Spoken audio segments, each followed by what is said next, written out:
To find the axis of symmetry for a quadratic function, we're going to use a nice little formula. Looks like this: x equals negative b over 2a. Remember, parabolas look like this.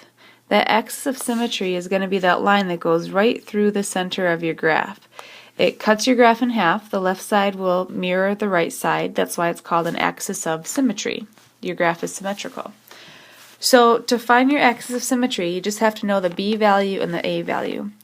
You want to make sure that your function is in standard form. So here's our y equals, here's our ax squared plus bx plus c, so that looks good.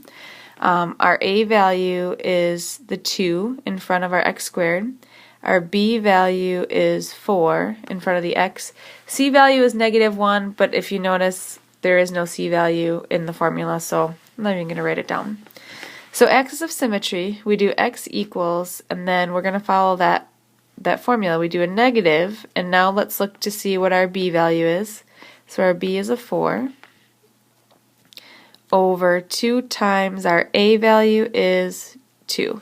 Then we just simplify this. We have a negative 4 over 2 times 2 is 4, which equals negative 1. Now because your axis of symmetry actually is a vertical line, you do have to write it in the form x equals negative 1. That's what an equation for a vertical line looks like.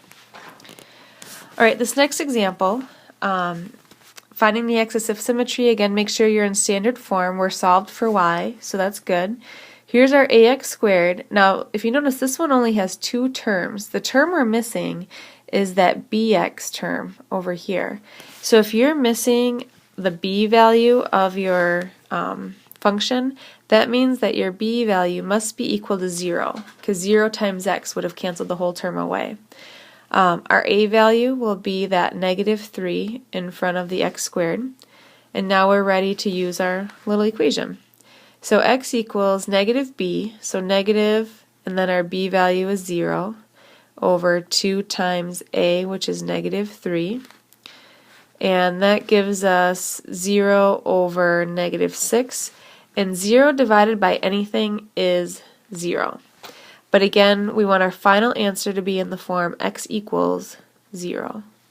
And that will be the vertical line, that will be your axis of symmetry for that function.